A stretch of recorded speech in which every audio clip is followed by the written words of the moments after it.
తన అభిమాన హీరోనే లోకంగా బతికాడు. ఆ హీరో ఆశయాలనే తన బాటగా మార్చుకున్నాడు.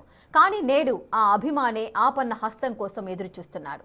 అభిమానం అనేది కేవలం సినిమా చూసి కేకలు వేయడానికే పరిమితం కాదని నిరూపించిన వ్యక్తి భట్టు బాలాజీ.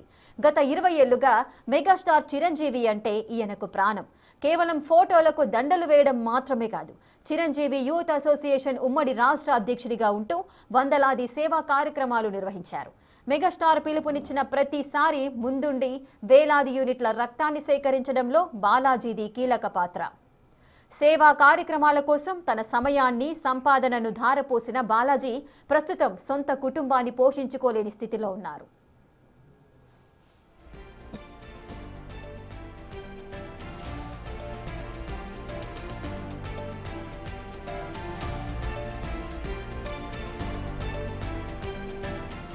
ఆర్థిక ఇబ్బందులు ఆయనను ఉక్కిరిబిక్కిరి చేస్తున్నాయి. ఆపదలో ఉన్న ఎంతో మందిని ఆదుకునే ఆపద్బాంధవుడు చిరంజీవి తన గోడును కూడా వింటారని, తన కుటుంబాన్ని ఏదో ఒక రకంగా ఆదుకుంటారని బాలాజీ ఎదురు చూస్తున్నారు. సామాజిక సేవా రంగంలో ఎప్పుడూ ముందుండే మెగాస్టార్ ఈ వీరాభిమాని విన్నపాన్ని మన్నించి ఆదుకుంటారని స్థానికులు కూడా కోరుతున్నారు. మరిన్ని వివరాలు మా ప్రతినిధి యశ్వంత్ అందిస్తారు. సాధారణంగా సినిమా ఇండస్ట్రీలో హీరోలకు అభిమానులు ఉండడం అందరికీ తెలిసిందే. కానీ ఓ అభిమాని మాత్రం విపరీతమైన అభిమానం పెంచుకొని ప్రస్తుతం దిక్కుతోచని స్థితిలో ఆపన్నాస్తం కోసం ఎదురు చూస్తున్నాడు.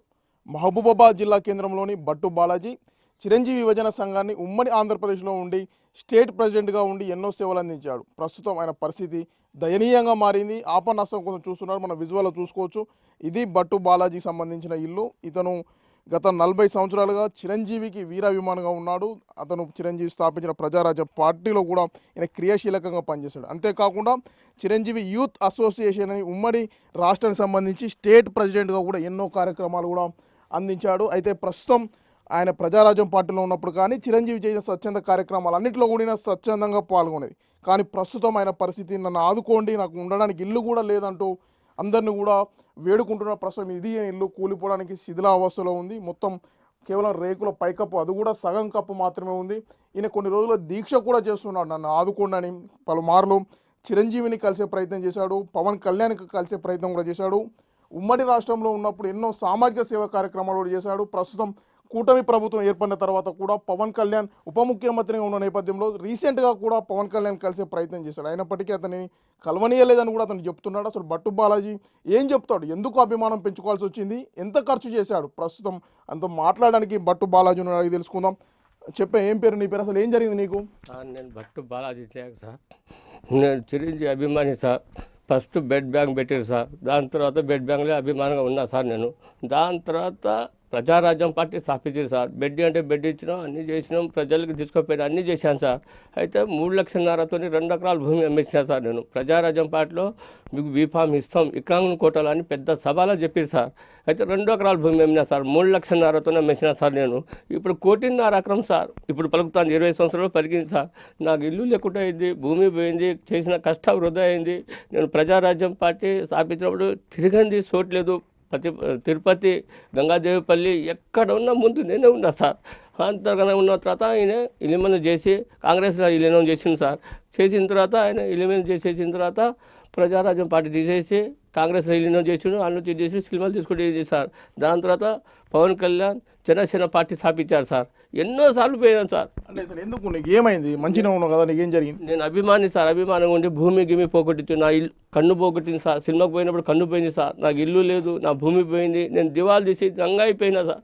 నాకు కరోనా టైంలో ఎటువంటి ఎలక్టెడ్ పొజిషన్ లేదు సార్. అట్లాంటి నాకు ఎవరు పట్టించుకోలేదు సార్. నేను కోర్టు కూడా వేసాను సార్, హ్యూమన్ రైట్స్ కోర్టుకు వేసిన ప్రతి దానికి వేసాను సార్. ఎవరు పట్టించుకోవట్లేదు సార్. ఆధార్ కార్డు చూసి నువ్వు ఇక్కడ రావద్దు వెళ్ళిపో అని ఆంధ్రాలో పోయినా కూడా నాకు పట్టించుకోవట్లేదు సార్. అంటే నువ్వు ఎవరి మీద కోర్టును ఆశ్రయించినావు, ఎవరి మీద కేసు వేసినావు? చిరంజీవి పైన నాకు ప్రజారాజ్యం పార్టీలో బీఫామ్ ఇస్తా అంటే నేను కోర్టుకు పోయినా సార్.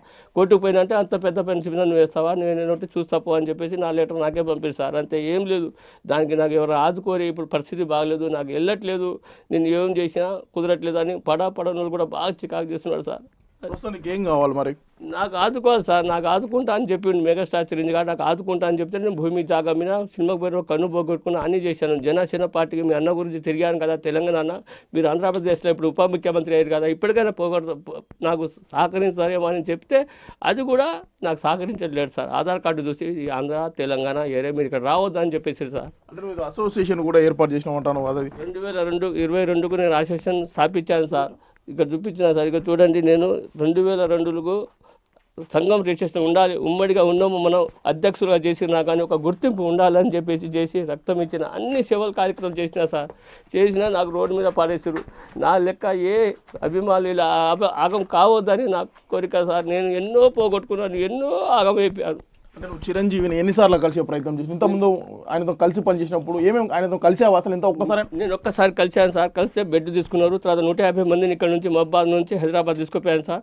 దాని తర్వాత చూస్తా బిడ్డ అన్నట్టుగా కలవలేదు సార్. ప్రజారాజ్యం పార్టీలో ఇమీడియట్ టైం కలిస్తూనే ఉన్నారు కానీ చూస్తా అంటాం కానీ 16 గడపలు ఉండే సార్. అటు నుంచి అటు నుంచి వెళ్ళిపోయింది సార్. నాకు చూసేటోళ్ళు కాదు ఇక దగ్గర రాలేదు కానీ బీఫామ్ మాత్రం సభలో చెప్పగానే నాకు ఇస్తారు. నేను ఎస్టీ కదా, ఇక్కడ ఎస్టీలో ఉంటాను, నాకు ఇస్తారు కదా అని నేను భూమి అమ్ముకున్నా సార్. అంటే నువ్వు యూత్ అసోసియేషన్ ఏర్పాటు చేసిన తర్వాత ఏమేమి కార్యక్రమాలు చేసినావు? వచ్చేది ఎన్నో కార్యక్రమాలు సార్. గంగాదేవిపల్లి చిరంజీవి ఎక్కడ ఉంటే అక్కడ ఉన్న కార్యక్రమాలు ప్రతి ఒక్క దుప్పటి పంపుడు, బెడ్ బ్యాంక్లో మన గిడ్లు పంపుడు, దుప్పట్లు పంపుడు, సేవా కార్యక్రమాలు ప్రతి ఒక్కటి చిరంజీవి పుట్టినరోజు ఉన్నా ఏమున్నా చిరంజీవి కార్యక్రమంలో ఎన్నో సేవలు చేసిన. ముందు నేనే ఉండేది, నాకే పక్కన పెట్టి చిరంజీవి పుట్టినరోజు అనగానే అందరు ఫ్యాన్స్ అందరూ చేసేది. సంఘం స్థాపించడం కాబట్టి చెయ్యాలి కదా, చేయకపోతే ఎట్లా మనకు లెక్క ఎట్లా చేస్తారు అన్న కూడా దగ్గర పోతున్నాం కదా వస్తున్నాం కదా అని చేసినాం. తారనాకాల నా ఆఫీసు తారనాకాల 7,000 రూపాయలు కిరాయి ఉండి 2 సంవత్సరాలు అక్కడే ఉన్నా. తారనాకాల ఇక్కడ నుంచి అక్కడ పోయే వరకు లేట్గా అవుతుంది, మన పోవుడు గీడు వచ్చుడు అవుతుంది అంటే తారనాకాల ఆఫీస్ పెట్టినా నేను. ఆఫీస్ ఇప్పటికే ఉంది, పైసలు కూడా కట్టలే. అంటే ఎన్నిసార్లు ఈ దీక్ష చేస్తున్నావు? ఎప్పుడు విరమిస్తావు ఈ దీక్ష? నాకు న్యాయం జరిగేదాకా దీక్ష చేస్తూనే ఉంటాను సార్. నేను చచ్చింతో సమానం. ఇక నేను పెట్రోల్ పోసుకొని అన్ని పోసుకొని నాకు ఎవరు ఆదరించారు, ఎవరు లెక్క చేయలే. నేను న్యాయం జరిగేదాకా దీక్ష చేస్తూనే ఉంటా. ఎన్ని రోజుల కానీ చేస్తున్నావు? నేను 6 సంవత్సరాలు అవుతాను ఇప్పుడు దీక్ష చేసి. 2020 నుండి దీక్ష చేస్తున్నాను నేను. ఇంతవరకు ఎటువంటి ఏం లేదు. 22-23 సంవత్సరాలు రిజిస్ట్రేషన్కి అయింది. 40-45 సంవత్సరాలు నాకు ఫ్యాన్స్ అయింది. నా కన్ను పోయింది, నా భూమి పోయింది, నాకు ఇల్లు లేదు, నాకు రోడ్లో పారేసిరు. నా లెక్క ఎవరు అభిమానులు ఇలా కావద్దని నా కోరిక సార్. ఇది బట్టు బాలాజీ కన్నిటి పర్యంతం అభిమానాన్ని నమ్ముకొని ప్రజారాజ్యంలో నాకు బీఫామ్ ఇస్తాడు. మహబూబాబాద్ నియోజకవర్గం ఎస్టీ నియోజకవర్గం కావడంతో బీఫామ్ ఇస్తాను. తప్పుడు నేను నాకు సంబంధించిన వ్యవసాయ భూమిని కూడా అమ్ముకున్నాను. ప్రస్తుతం అది కోట్ల రూపాయలు విలువ చేస్తుంది. 20 ఏళ్ళుగా సేవలు చేశాను. ప్రస్తుతం నా పరిస్థితి అగమ్య గోచరంగా ఉంది. కుటుంబం కూడా చూసుకోవచ్చు విజువల్స్ ఇవన్నీ కూడా. బట్టు బాలాజీ అతను ఒక ఫ్లెక్సీని తన ఇంట్లో ఒక ఫ్లెక్సీని ఏర్పాటు చేసి దీక్ష చేస్తున్నానని చెప్తూ ఇక్కడ అందరికి కూడా కొన్ని సంవత్సరాల తరబడి కూడా దీక్ష చేస్తున్నాడు. అయితే ఇప్పటికే సోషల్ మీడియాలో అతను చేస్తున్న దీక్ష సంబంధించి వివరాలను కూడా పోస్ట్ చేస్తున్నప్పుడు ఎలాంటి స్పందన కూడా రావట్లేదు. అభిమానులు ఎవరు కూడా ఆస్తులు అమ్ముకునేంత అభిమానం పెంచుకోవద్దు, ఆస్తులు అమ్ముకున్న నాలుక ఎవరు కూడా ఇబ్బంది పడొద్దని కూడా మిగిలిన హీరోకి సంబంధించిన అభిమానులను కూడా ఆయన కోరుతున్నారు. 2002లో చిరంజీవి యూత్ అసోసియేషన్ సంఘం అని 2 రాష్ట్రాలకు సంబంధించి ఒక సంఘాన్ని కూడా ఏర్పాటు చేసి అంతా చిరంజీవికి సంబంధించిన అన్ని కార్యక్రమాలు కూడా బట్టు బాలాజీ దగ్గర ఉండి చూసుకునే పరిస్థితి ఉండేది. కానీ ఇప్పుడు మాత్రం ఆయన పరిస్థితి చూసాము కదా, ఇదే ఆయన పరిస్థితి. దీనికి సంబంధించి స్థానికుడు ఉన్నాడు. నిజంగా బట్టు బాలాజీ చిరంజీవి కోసం పనిచేశాడా, లేకుంటే కేవలం అందరిలాగే కార్యక్రమాలు చేశాడా, లేకుంటే ఎలాంటి కార్యక్రమాలు చేసేది? లేదన్నా, చేశాడు. నా చిన్నప్పటి నుంచి చూస్తున్నా. చిన్నప్పటి నుంచి మాకు ప్రజారాజ్యం పార్టీ వచ్చిన కాడ నుంచి అలా తిరగడం కానీ చిరంజీవి గారి పుట్టినరోజు ఉన్నా కానీ ఏ సినిమా అయినా ఫస్ట్ థియేటర్లో రాగానే ఎమ్మడి కేక్ కట్ చేసాడు, పార్టీ ఇవ్వడు, అందరికీ బాగానే చేసిండు. చిన్నప్పటి నుంచి చూస్తున్నా నేను. ప్రజారాజ్యం పార్టీ వచ్చిన కాడ నుంచి స్వామి చెన్నపురంలో అతని భూమి ఉండే జాగాలు ఉండే ఆ పార్టీలో నిలబడ్డాడు, మొత్తం అమ్ముకున్నాడు. అంటే ఇప్పుడు ఇట్లా అభిమానులు ఇట్లా ఆస్తులు అమ్ముకొని రోడ్డు మీద పడుతున్నారు కదా, మిగిలిన అభిమానులు ఇట్లా ఉండొచ్చు అంటావా? వాళ్ళకి ఏం చెప్తావు అభిమానులకు? అంటే అంత ఉండొద్దులే కానీ ఆయన మరీ ఘోరంగా ప్రేమ పెంచుకున్నాడు చిరంజీవి మీద. ఆయన ఫ్యామిలీ అంటే చాలా ఇష్టం. ఆయన ఫ్యామిలీ కానీ చిరంజీవి కానీ నాగబాబు కానీ అందరూ అంటే ఆయన చాలా ఇష్టం. ఆయన కోసం నా చిన్నప్పటి నుంచి చూస్తున్నా.